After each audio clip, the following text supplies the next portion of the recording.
Halo penonton setia Supply Chain Dialect Podcast. Selamat datang kembali di platform di mana cerita seru dan strategi cerdas di balik layar dunia logistik dan manajemen rantai pasok kita bongkar bareng-bareng. Sebelum ngobrol-ngobrol lebih jauh, jangan lupa untuk subscribe dan follow seluruh platform sosial media ISY Indonesia supaya Anda nggak ketinggalan beberapa konten menarik seputar supply chain. Oke, jadi kali ini kita akan banyak mengupas tentang peran sales di era teknologi, apalagi sekarang teknologi lagi naik-naiknya ya Pak ya. Yes. Nah, langsung dari tamu kita yang punya banyak pengalaman di luar sana, khususnya di area sales dan SCM ya Pak ya. Ya. Oke, welcome Pak Albert Koto. Terima kasih udah bergabung Sama-sama. di Supply Chain Dialogue. Ya. Gimana kabarnya Pak hari ini? Lumayan, mungkin agak bindeng karena sinus, tapi hopefully hari ini lancar. Masih aman ya Pak? Masih aman, masih fit. Walaupun memang cuaca lagi ini ya, Lagi nggak asik. lagi nggak asik emang ya. Oke, jadi sebelum kita masuk nih ke podcast kita hari ini, Yes. kita mau tamu kita Pak Albert Koto ini diperkenalkan dulu kepada teman-teman audiens. Jadi beliau ini merupakan salah satu lead tim di sales sekarang ya Pak, sebagai sales director di Locus. Nah, Locus ini merupakan perusahaan teknologi global yang menyediakan solusi otomasi dan optimasi logistik berbasis AI. Betul. Nah, AI ini emang lagi naik-naiknya sekarang. Yes, Udah semuanya digitalisasi, sekarang kita ke AI nih sekarang Yes. fokusnya ya. Oke, nah selain itu beliau juga merupakan certificate holder dari ISCA. Yes. Udah punya CPLM sama CSCM ya Pak. Yap. Udah lumayan hampir komplit nih untuk Angkatan pandemi waktu angkatan pandemi. Oke, untuk membuka obrolan kita hari ini, mungkin kita boleh tahu dulu nih Pak Albert, skop pekerjaan Bapak dan kesibukan Bapak nih sebagai sales director di Locus itu kurang lebih seperti apa biar teman-teman bisa lebih kenal. Oke, thank you Pak Andi untuk kesempatannya, dan it's a great pleasure for myself pada akhirnya bisa berkontribusi nih di podcast ISCA. Jadi ya seperti yang tadi disampaikan bahwa saat ini kebetulan saya dipercaya menjadi sales director untuk Locus, di mana Locus ini adalah SaaS B2B enterprise, utamanya di transport management system. Jadi kalau kita tahu kan ada WMS, ERP, juga ada FMS. Nah, Locus ini fokusnya memang di transport management system. Sebagai saat ini kebetulan kami dipercaya untuk nge-lead untuk Southeast Asia region. Jadi nggak cuma di Indonesia, tapi juga Filipina, Thailand, dan Vietnam, dan seluruh whole Southeast Asia gitu ya. Di Locus itu timnya sebenarnya dibagi jadi dua tim, kayak bukan dua kubu ya, kayak dua tim utama lah. Yang pertama adalah pre-contract, yang kedua adalah post-contract. Jadi kalau pre-contract ini tugasnya adalah memang untuk hunting new clients, hunting new opportunity, unlocking market share, and so on so forth. Kalau untuk yang post contract adalah ketika klien pada akhirnya bisa onboarding dengan kami, customer success management dan juga technical account management yang berfokus untuk nurturing account yang sudah ada di environment Locus, kurang lebih seperti itu. Jadi memang kalau kembali lagi ke pertanyaan Pak Andi tadi, kesibukannya memang yang pertama adalah pasti hunting. Iya benar. All the time. Jadi namanya sales pada akhirnya tugas kami adalah untuk mencapai target pipeline. Jadi pipeline ini utamanya adalah kita identifikasi dari ICP atau ideal customer profile kami, siapa saja yang pada akhirnya harus kita prospek lah gitu ya, harus kita tuju, karena kita percaya bahwa ada opportunity di sana, ada pain points yang bisa Locus bantu seperti itu. Nah, setelah kita mencari tahu, jadi kesibukan utamanya tadi adalah memenuhi pipeline gitu di sebuah target tertentu. Selanjutnya adalah pasti nurturing sampai pada akhirnya pipeline tersebut bisa kita convert menjadi opportunity seperti itu. Dan perjalanan cukup panjang. Kalau di TMS seperti ini, kami bisa bilang ini salah satu produk yang punya long sales cycle.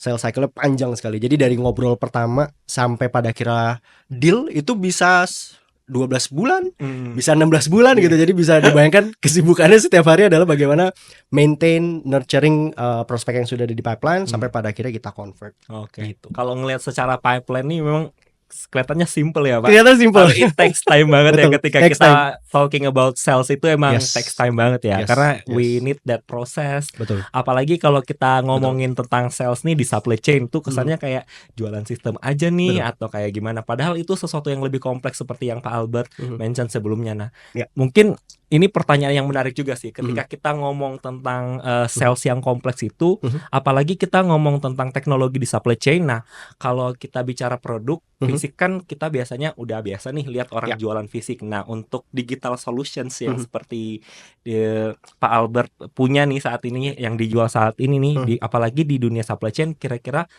kayak gimana sih pendekatan yang paling efisien yang Oke. pernah dilakukan? Karena berbeda nih, kalau barang fisik kan kita bisa Bisa rasain ya. dirasain nih ya. Kalau sistem gimana Kalau ya? sistem ini gimana nih ya? Kurang Oke. lebih seperti itu, mungkin bisa di ini. Oke. Jadi modal utamanya adalah yang saya pelajari selama ini, bagaimana dari awal kita sudah bisa mengidentifikasi dan mengkualifikasi customer yang tepat. Betul. Jadi kalau tadi saya sempat sebut ICP atau Ideal Customer Profile, tidak semua profile enterprise itu cocok dengan produk TMS. Itu yang pertama. Sebenarnya yang pertama kita harus lihat dulu kita mau target industrinya apa. Betul. FMCG kah, manufacturer kah, 3PL kah, atau apa. Karena masing-masing punya kompleksitas yang berbeda, masing-masing punya budget yang berbeda Budget juga. berbeda, Yang betul. pertama. Yang kedua, kita harus lihat seberapa besar kompleksitas operation yang mereka punya. Betul. Kalau misalkan oke, kita berbicara dengan distributor yang baru punya 2 hub, total fleetnya baru 20 atau 30 fleet. Mungkin kita tawarin otomasi nggak terlalu nyambung gitu di dia, karena ya kita selama ini manual juga baik-baik aja kok gitu. Tapi kita ketemu distributor yang udah punya 32 cabang, total fleetnya nasional ada 500, bisa kebayang betapa kompleksnya operation dia tanpa ada otomasi. Betul. Jadi modal utamanya di awal itu untuk meminimalisir kesulitan dalam konversinya gitu ya, adalah targeting the right ICP. Nah ini memang cukup lama, kita bahkan harus baca laporan keuangannya dulu, Betul. harus cari tahu kanan kiri gitu, lobby sana sini segala macam, sampai pada akhirnya tahu is this the right ICP for me or not. Betul. Yang pertama. Nah yang kedua adalah ketika udah the right ICP, apakah mereka punya pain points yang kita sudah handal untuk selesaikan. Pain pointsnya utamanya apa? Pertama, seberapa besar proses manual yang mereka lakukan. Planningnya masih manual kah? Biasa pertanyaan saya simpel, ada 3. Berapa banyak fleet? Berapa banyak shipment per hari? Berapa banyak delivery order per hari? Nah dari situ biasanya kompleksitas mulai masuk ketika minimal dia punya 200 fleet nasional. Lalu yang kedua adalah minimal dia punya 1.500.000 sampai 2 juta delivery order per tahun. Nah, ketika udah mencapai angka tersebut, biasanya pain points-nya pasti ada nih. Kompleksitas dalam proses manualnya, ngejagain SLA, belum lagi fraud, belum lagi error ketika planning manual and so on so forth gitu. Jadi balik ke pertanyaan Pandi tadi, memang menjual produk seperti ini tidak bisa langsung dari ini loh produknya. Iya. Tapi kita identifikasi dulu kompleksitasnya ada atau enggak.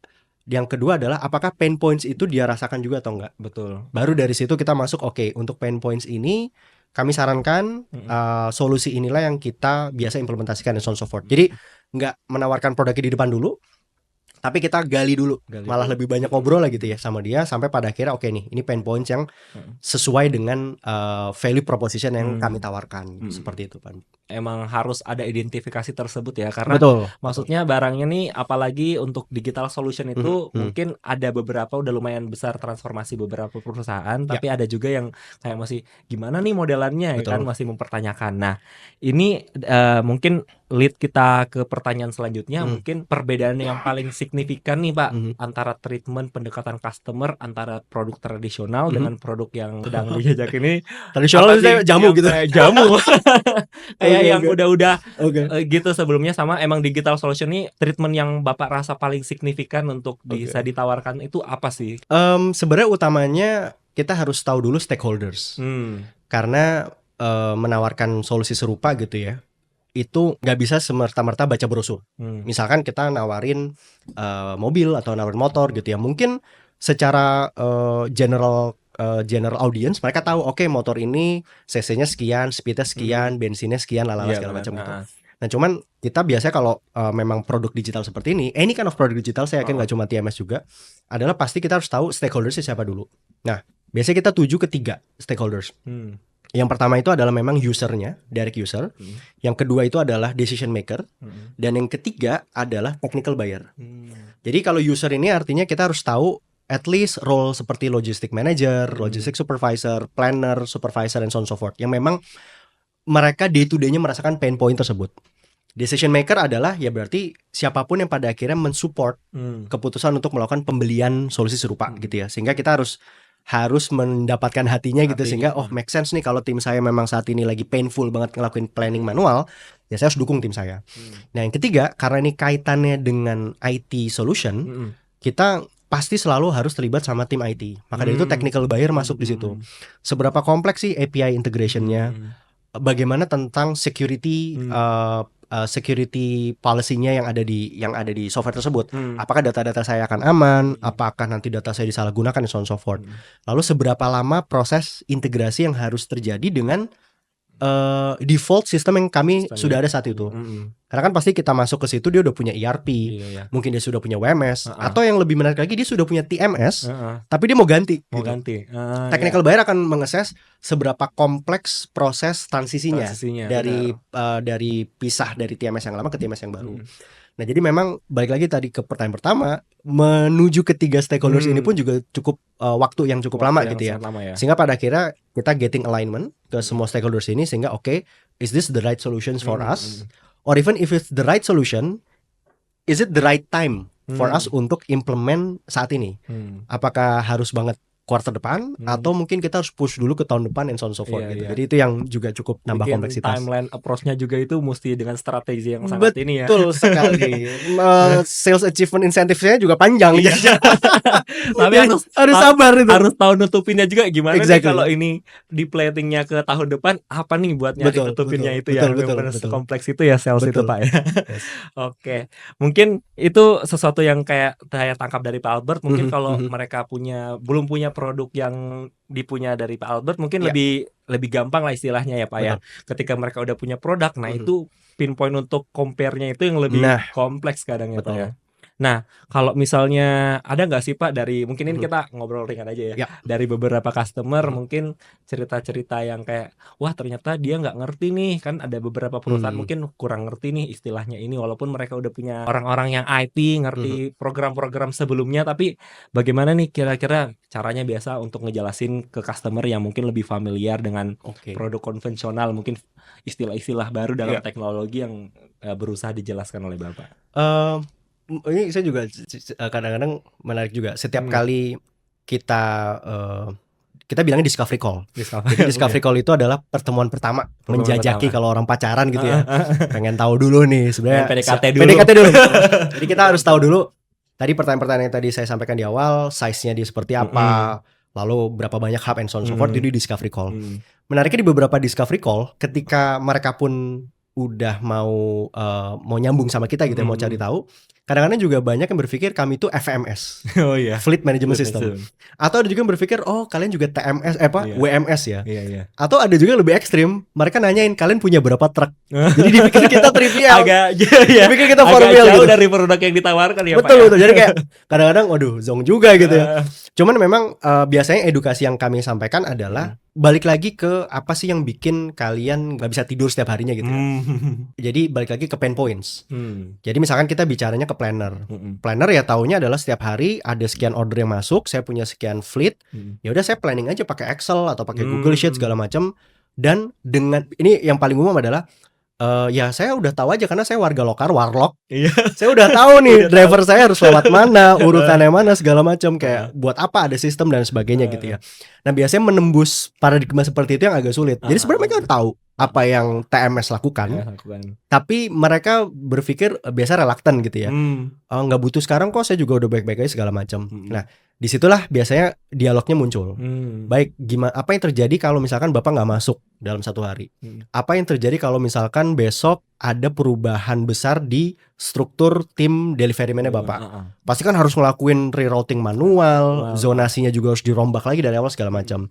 Jadi kita balik lagi put ourselves on their shoes. Jadi bagaimana di role ini pun yang saya juga banyak belajar berempati dengan mereka.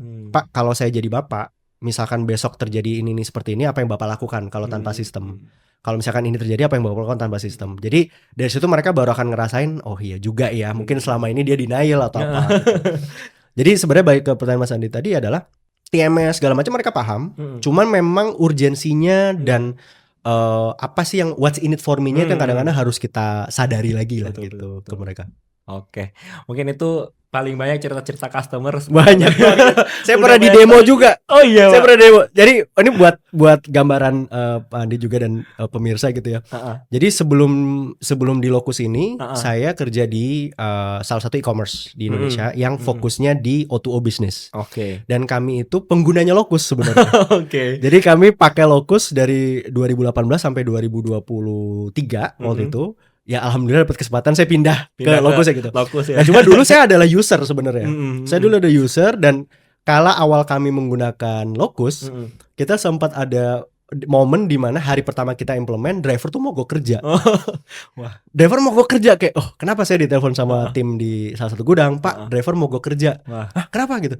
Iya, mereka nggak mau disuruh pakai aplikasi. Paling aplikasi itu. Akhirnya saya ke lapangan, saya tanya segala macam. Intinya adalah mereka itu melihat aplikasi ini tuh memata-matai mereka.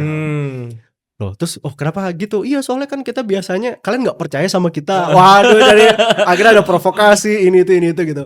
Tapi dilala waktu itu jalan keluarnya adalah kita challenge mereka. Coba pakai 1 minggu dulu. Rasain manfaatnya bagaimana Bapak nggak usah nyasar lagi. Rasain manfaatnya Bapak bisa tahu berapa banyak drop point tanpa harus buka-buka kertas. Rasakan manfaatnya kita bisa menilai performance Bapak lebih objektif. Jadi apakah Bapak beneran on time nyampe sana, kan kita nggak ada yang tahu tanpa sistem gitu ya. Tapi dengan ada sistem kita bisa tahu, dan insentif Bapak pun juga bisa kita nilai dari hal yang objektif. Betul, gitu. betul. Ya waktu itu saya nggak setenang ini karena waktu itu juga baru pertama kali di demo gitu ya. Tiba-tiba Tiba-tiba dihadapkan gitu. Habis itu ketemu satu kepala sukunya gitu. Saya ajak ngobrol.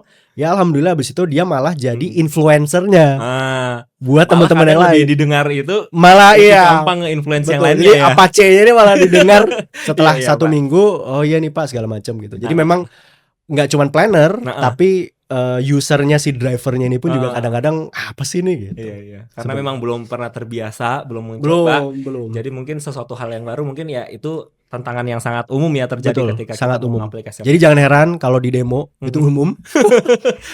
umum banget, tapi ya tinggal di pendekatan personal aja. Betul. Itu sama juga ya tadi gimana kita pendekatan personal ke klien juga itu kurang lebih diaplikasikannya sama ya Pak ya. Betul. Nah, kita jump into speaking transformasi digital nih. Yes. Nah, kita tahu nih seperti sama mention tadi udah banyak transformasi digital di beberapa perusahaan. Nah, namun kita mau mencoba untuk melihat dari POV lain. Nah, dari POV sales nih. Jadi kebanyakan perusahaan udah transformasi digital tapi orangnya belum transformasi nih. Betul. Nah, itu mungkin pertanyaan yang sangat menarik dari beberapa teman-teman di supply chain juga. Ya. Nah, kira-kira bagaimana nih shiftingnya dari sekedar istilahnya jualan produk doang harus menjadi strategic partner yang bisa ngebantu menyelesaikan masalah atau memenuhi kebutuhan supply chain klien khususnya di bidang digital, Pak. Oke. Ini menarik banget sih, karena dalam tanda kutip ya, dagang software seperti ini tuh nggak hit and run. Betul. Jadi nggak cuman ada penjualan, selesai tanda tangan, udah selesai gitu. Kita benar-benar harus maintain karena segala macam komitmen yang kami sampaikan di awal, bagaimana produk ini bisa membantu operation in daily basis, value propositionnya apa segala macam, sampai implementation BAU proses, business as usual proses, itu kita nurture. Jadi saya bisa bilangnya salah satu competitive advantage kami adalah memang kita punya tim yang dari end to end, gak cuman membantu hypercare-nya saja gitu ya, tapi benar-benar nurturing sampai bahkan ada QBR, quarterly business review sama mereka, apa yang masih harus diperbaiki, KPI apa saja yang belum achieve, and so on so forth. Sampai misalkan ada kebutuhan baru. Kemarin saya butuhnya proses flow-nya seperti ini nih. Tapi karena kita mau memangkas lead time, kita pengen simpelnya misalkan biasanya kita kirim dari 5 hub, sekarang kita centralize ke 1 hub. Nah, biasanya kan ada kompleksitas yang berubah. Dari situ tim kami pun juga act not only as a vendor, tapi juga kita jadi konsultannya mereka. Betul. Dari industri yang serupa yang kita alami di Filipina misalkan. Ada klien yang memang melakukan hal yang serupa nih gitu. Jadi bisa saling tukar knowledge lah di situ. Nah, balik lagi ke pertanyaan di awal tadi. Di awal kami selalu bilang bahwa digital transformation itu sangat didukung dengan change management yang baik. Betul. Dan di awal kita selalu kasih disclaimer bahwa untuk implement solusi ini setidaknya ada 3 stage yang harus dilalui. Dari stage pertama yaitu sampai bulan ketiga implementasi, itu adalah proses digital transformation awal. Dari yang awalnya masih manual jadi automate, dari yang awalnya masih belum rajin proof of delivery dilakukan di aplikasi jadi rajin, and so on so forth. Stage yang kedua, ini adalah stage di mana mereka udah bisa mulai ngelihat digital adoption-nya terjadi. Jadi yang awalnya masih reluctant, jadi udah nggak reluctant. Dan di stage 2 ini, yaitu di berarti bulan ke-4 sampai bulan ke-6 implementasi, biasanya udah mulai kelihatan, ternyata fleet yang saya butuhkan itu nggak 20. Ternyata fleet yang saya butuhin itu cuma 15. Ternyata proses handover-nya itu bisa lebih cepat sekian lama. Yang sebelumnya misalkan 1 jam, jadi bisa dipangkas jadi 20 menit misalkan. Jadi biasanya udah mulai kelihatan karena dia udah mulai terbiasa ngelakuin hal tersebut. Baru di stage ketiga adalah BAU, business as usual. Jadi di atas 6 bulan biasanya di satu cabang ketika implement dia tuh udah tutup mata, udah biasa banget lah, udah masuk muscle memory betul. Udah masuk muscle memory yang awalnya komplain jadi udah nerimo aja gitu ya. Tapi memang challenge-nya di BAU ini jangan sampai improvementnya berhenti di situ. Jadi terkadang kita pun dengan role customer success yang ada di tim kami, di setiap meeting sama mereka di QBR itu kita review, ini Bu, kita saranin gimana kalau misalkan ini kan kita udah jalan 6 bulan, gimana kalau kita lakukan cross docking. Dari yang sebelumnya itu direct delivery misalkan dari Surabaya ke area Sidoarjo, gimana kalau kita cross docking dari Surabaya ke Sidoarjo, nanti drivernya ngumpul di Sidoarjo untuk meeting point dan akhirnya disebar ke sana. Jadi biasanya ada improvementnya terjadi di stage yang ketiga ini gitu. Nah dengan begitu sebenarnya klien pun jadi satu maintain expectation. Karena kadang-kadang ada beberapa klien yang udah digituin, abis itu masih nanya lagi, baru minggu pertama mana nih saving saya gitu. Kayak wah ya nggak gitu juga dong. Sabar gitu ya. Sabar. Tapi ketika kita disclaimer seperti itu, setidaknya mereka tahu oke, kita ada di stage mana sekarang. Dan di masing-masing stage juga milestone-nya jelas, apa yang harus kita capai, lalu apa yang mereka harus improve dan apa yang kita harus improve, sehingga pada akhirnya mereka pun juga nggak takut gitu kalau mau ada leap of faith ke digital transformation. Timnya pun juga diboyong di satu visi yang sama. Betul. Gitu. Oke, berarti ngelihat dari penjelasan Bapak tadi banyak pergeseran nih dari sales juga, sumber daya harus juga maju mengikuti transformasi digital. Nah, jadi sales itu bahkan sekarang menjadi peran yang sangat penting, bukan hanya paham sekedar produk tapi paham kebutuhan klien, bahkan sampai selesai mereka purchase pun kita harus paham. Nah, dari tim sales sendiri biasanya seberapa dalam sih Pak mereka harus bisa menganalisis kebutuhan klien untuk memenuhi sales tersebut? Oke, ini mungkin sebelum saya direct menjawab itu, saya kasih gambaran sedikit buat Pak Andi dan pemirsa juga. Jadi memang saya pribadi backgroundnya nggak ada background sales sama sekali. Jadi ini tahun ke-12 saya berkarir di supply chain. Baru 1 tahun lebih sedikit yang lalu, saya memutuskan untuk agak career shift. Jadi kalau 11 tahun pertama karir saya di supply chain, itu memang fokusnya di practical supply chain and logistics. Jadi benar-benar jadi usernya yang tadi saya bilang, bahkan saya adalah sebelumnya usernya TMS yang tempat saya bekerja sekarang gitu. Betul. Nah, cuman 1 tahun yang lalu saya memutuskan untuk pindah lebih ke sisi sales and commercial jatuhnya. Sebenarnya sales, commercial and solution. Jadi ada technicalnya juga lah di situ.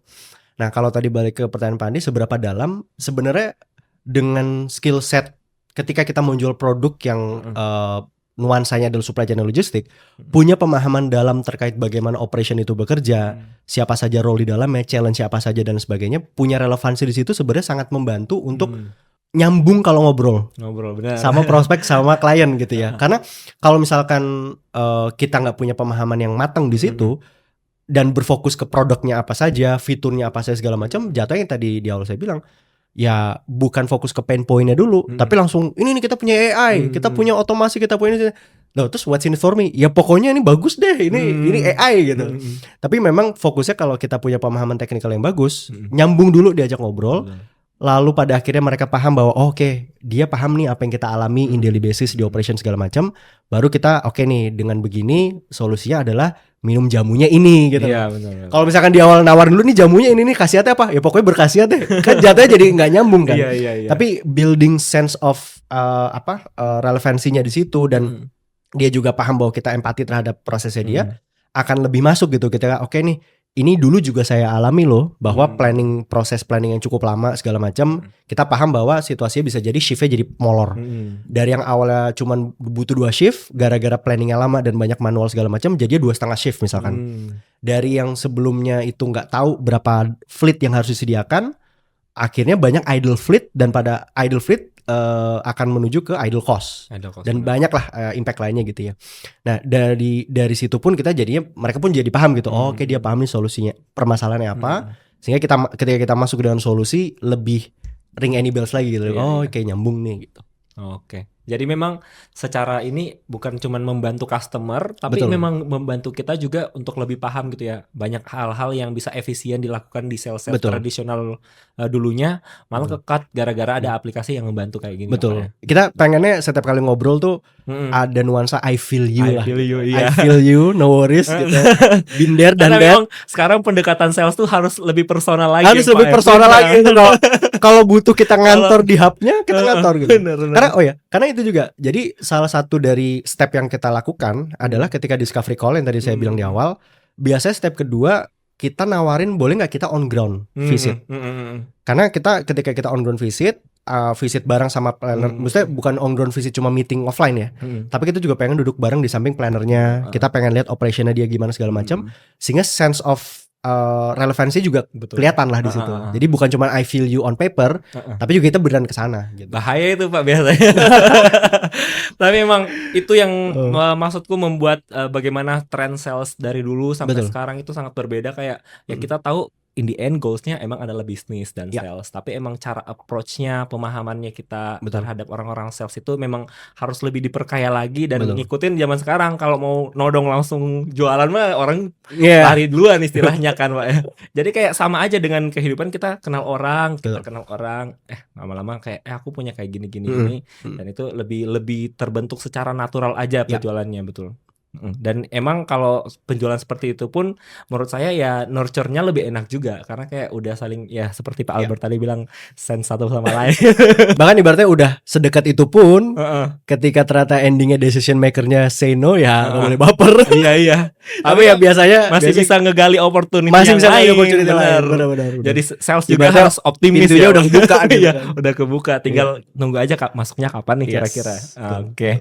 Nah, speaking of skill set nih, kita langsung masuk ke beberapa topik yang menurut kita dibahas tapi jarang dibahas juga nih mengenai sales. Kita tahu di era digital sekarang akses belajar tuh gampang banget ya Pak. Kita udah masuk di LinkedIn, udah ada belajar, ngetik SCM gampang banget kan. Tapi nggak semua aplikatif dalam industri yang kompleks seperti supply chain. Apalagi Pak Albert kan bilang tadi pengalamannya di supply chain udah lumayan lama nih, tiba-tiba ke sales. Nah itu menurut Pak Albert skill atau pengetahuan apa yang wajib banget dikuasain sebagai orang yang punya background di SCM dan sekarang berkecimpung di dunia sales profesional Pak, khususnya di supply chain? Oke. Yang pertama yang saya pada akhirnya belajar juga dari mentor-mentor di Locus gitu, dari teman-teman yang lain adalah memang enterprise selling, khususnya B2B enterprise selling gitu ya, dan di SaaS, di software as a service, dan ilmunya sangat beragam, tapi pada utamanya adalah kita harus tahu kepada siapa kita harus menuju. Makanya di awal tadi adalah background basic utamanya adalah ICP, tahu ideal customer profile kita seperti apa. Ideal customer profile kami, contoh misalkan di Locus, kami itu berfokus banget ke 3 pilar sebenarnya. Consumer package goods, CPG atau FMCG. Yang kedua itu adalah retailer, dan yang ketiga itu adalah 3PL. Nah, padahal kan sebenarnya yang pakai supply chain bisa jadi manufacturer, F&B dan kawan-kawan gitu ya. Masih luas gitu ya. Masih sangat luas, bahkan ada energi, tambang dan sebagainya. Cuma memang kita harus tahu dulu ICP-nya siapa. Setelah tahu ICP-nya siapa, kita juga harus tahu dari ICP tersebut skill yang kita mau tuju itu seberapa besar sih.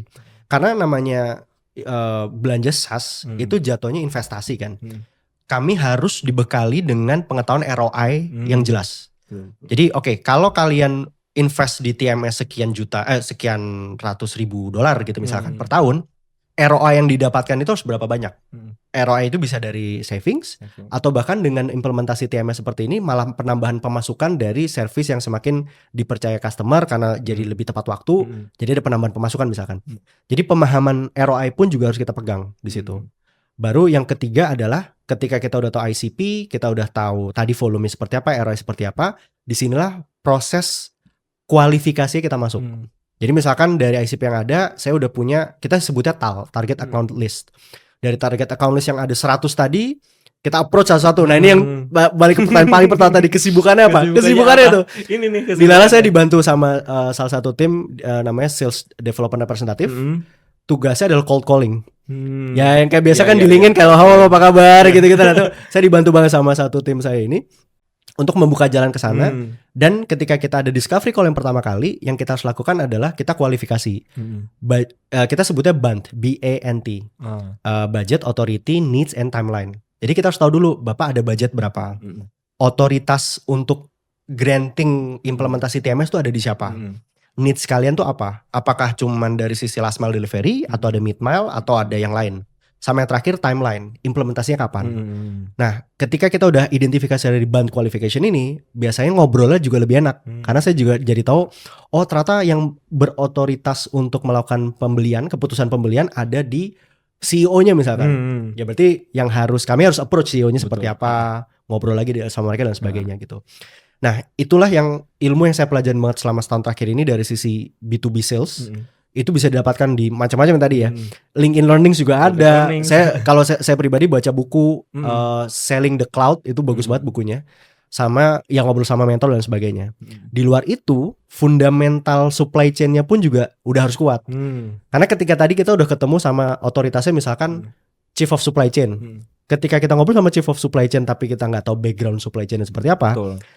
Ayo gitu kan, jadi kayak apa ya mungkin gitu. pembahasan di luar awal-awal masih bisa nyambung ya. Masih bisa nyambung, tapi kalau udah detail, masuk ke teknis, terus kadang-kadang udah dibahas juga.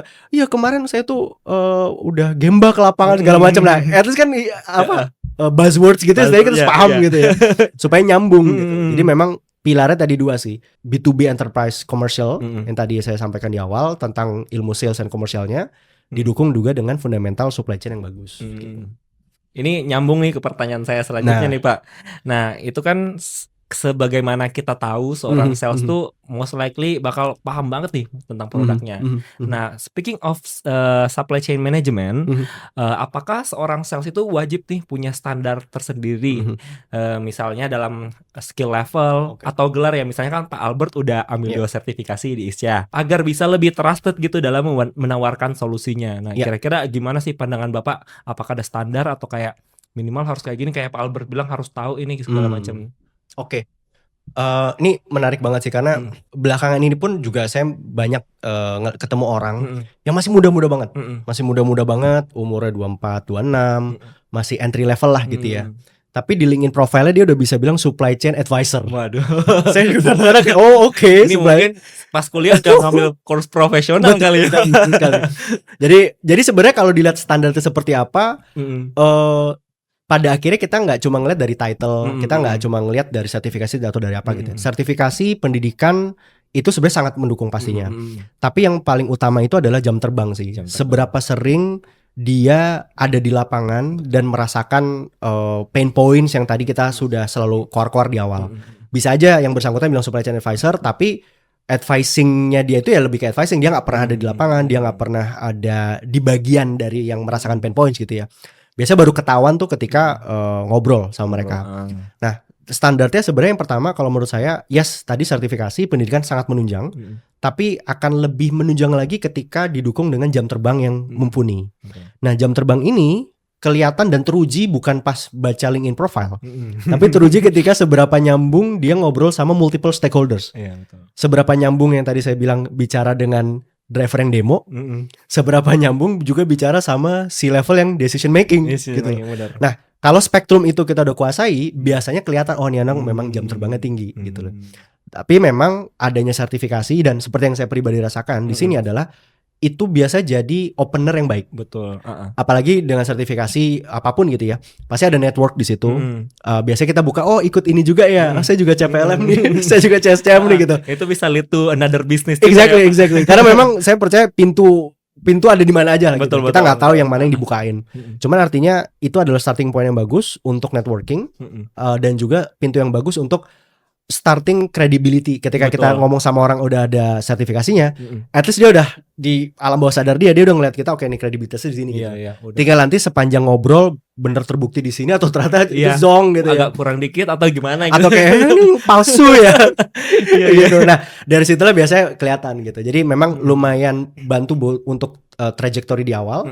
Tapi abis itu harus dibuktikan dengan seberapa tinggi jam terbangnya untuk bisa keep up lah dengan semua stakeholders. Oke, jadi memang speaking of sales bukan melulu tahu produk doang, tapi apalagi khususnya di SCM ini emang lumayan harus paham juga ya tentang SCM secara kalau bisa lebih mendalam gitu Betul, tentang betul. customer yang berusaha di-approach juga ya Pak. Dan mungkin tambahan poin juga Pak Andi. Jadi siapapun misalnya yang saat ini memang lagi jual WMS, ERP atau TMS, harus paham juga the whole supply chain-nya yang ada. Jadi misalkan kami di TMS, biasanya kita juga nyambung bagaimana cara kalian untuk melakukan pencatatan inventory reverse logistics. Itu kan sebenarnya ranahnya WMS gitu ya. Tapi karena di TMS kebetulan kami itu ada satu modul yang tugasnya itu untuk menjembatani gray area ketika ada reverse logistic. Ketika ada barang balik, biasanya WMS tuh belum mau terima karena belum di put away. TMS pun juga merasa udah selesai karena kan gue udah selesai ngirim. Gitu. Jadi ini blind spot. Ada gray area. Ada gray area sehingga pada akhirnya apapun yang ada di staging karena ada barang balikan dari customer, ini tanggung jawabnya di siapa? Siapa yang nyatet gitu. Nah, dengan begitu kita punya pemahaman, WMS yang saat ini dilakukan mengcover nggak sampai pencatatan ketika ada barang balikan. Apakah hanya diterima ketika ada sebelum put away saja atau di tengah-tengah juga ada pemantauannya. Lalu kita juga bicara kadang-kadang dari sisi replenishment. Kami memang TMS untuk melakukan monitoring pengiriman gitu ya. Cuma kan kita juga harus tahu cycle replenishment-nya seperti apa. Mungkin ranah slim stock kali ya pasti. Jadi misalkan dia punya 100 store, dari 100 store tersebut pasti kan replenishment-nya nggak mungkin manual dong. Dia udah punya jadwal gitu. Nah kita harus tahu logik di balik jadwal itu apa. Apakah ketika udah hitting level tertentu dia akan nge-trigger replenishment order atau seperti apa gitu. Jadi memang pemahaman end-to-end supply chain-nya walaupun kita berkutat di satu segmen yaitu TMS atau WMS gitu ya. Itu kita juga harus punya pemahaman yang utuh. Jadi bisa nyambung lah gitu. Selain itu juga bisa tahu nih sampai mana kapasitas yang bisa kita selesaikan ketika ada masalah, yang mana sampai misalnya di software yang lain yang selesaikan seperti itu ya. Ada kali kita juga bilang, sorry itu rananya FMS biar bukan TMS. Lemparan gitu Soalnya lemparan kayak punya logic sendiri kayak emang ini tugasnya sampai sini doang. Yes, betul. Mencegah hal-hal yang kayak seperti itu terjadi. Apalagi kita ngomong dengan sales, kita udah banyak perhitungan nih costnya seperti apa. Ntar kalau misalnya ini over kita problem, misalnya solusinya kita selesaikan juga, jangan-jangan costnya masuk ke kita juga. Betul. Ya. Oke, terima kasih banyak Pak Albert atas waktu dan insight-nya hari ini. Kita udah explore lumayan banyak nih seputar peran sales ya, seolah-olah mematahkan stigma nih kalau sales itu cuma jualan doang. Bahwa sales itu juga punya peran yang sangat penting untuk memahami klien, baik itu pre-sales maupun setelah nurturing after sales ya Pak ya. Betul. Jadi mungkin untuk pendengar yang mau menggali permasalahan bersama-sama bisa come up with the solution dan menguntungkan juga untuk pertimbangan tidak hanya satu fungsi aja nih. Sales jualan, tapi sebagai satu konsultan, sebagai ketika ada masalah juga ngebantu untuk solving the problem. Nah, Pak Albert, one more thing, gimana nih pengalamannya sharing-sharing di supply chain dialogue? Kita udah ngobrol banyak tentang sales. Mungkin kita boleh kasih beberapa kata nih untuk kata-katanya kagem ya. Mungkin kalau dari saya pribadi adalah ternyata sales and commercial itu bisa jadi salah satu career path dari rekan-rekan yang saat ini di karir berkutat di supply chain and logistic practitioner gitu ya. Dimana di sini ternyata di luar sana ketika mau menjajakan satu solusi lebih nyambung ketika memang yang menjajakan tersebut pernah ada di posisi tersebut dan pastinya punya pemahaman supply chain dan logistik yang matang gitu ya. Betul. Jadi memang tidak usah khawatir, memang mengerikan di awal berubah haluan gitu ya. Tapi ternyata menarik juga karena kita jadi bisa ketemu orang dari berbagai industri, kita bisa ketemu orang dari berbagai level dan situ juga jadi pembelajaran yang baik sih buat memperkaya ilmu supply chain kita gitu. Oke, mungkin terakhir nih harapan tersendiri untuk para penonton yang udah nonton episode ini apa nih Pak? Harapannya adalah tetap semangat, ditonton, like, subscribe. Dan ya sukses terus lah buat ASCIA dan saya yakin pasti ketika mungkin yang saat ini masih ragu gitu ya mau ada ambil sertifikasi atau enggak, yang tadi saya sampaikan di awal itu jadi modal yang saya koreksi tadi Pani bilang doang, itu enggak doang ya. Itu jadi salah satu modal yang utama at least untuk meningkatkan boosting kredibilitas di awal, tapi pasti jangan lupa tingkatkan jam terbang. Oke, siap. Untuk teman-teman pendengar Supply Chain Dialogue, semoga episode ini bisa membantu memberikan sudut pandang baru ya Pak, bahwa peran sales dalam supply chain itu bukan sekedar closing sales ataupun seperti orang-orang tahu, tapi soal menyusun solusi yang dampaknya dapat mendorong transformasi khususnya di bidang digital dan secara strategis. Nah, jangan lupa untuk ikuti terus podcast ini dan share. Seperti Pak Albert bilang tadi, harus share ke rekan-rekan Anda. Atau kalau punya pertanyaan sama Pak Albert langsung, boleh komen di video ini. Ada ini. Oh nggak ada ya? Biasanya kan ada deh. Yang mau reach out ke LinkedIn juga boleh banget ya Pak ya. Japri-japri. Boleh banget. Oke, thank you banget. Siap, Thank you for sama-sama. watching guys. Saya Andi dan Pak Albert undur diri. Sampai jumpa di episode selanjutnya. Jangan lupa untuk mengikuti episode kami selanjutnya, di mana kami akan terus membahas topik-topik terkini dan relevan di dunia rantai pasok. Bagi Anda yang tertarik untuk mendalami pengetahuan supply chain, jangan lupa untuk cek program training dan sertifikasi internasional oleh ISCAE Indonesia di website atau sosial media kami. Until next time.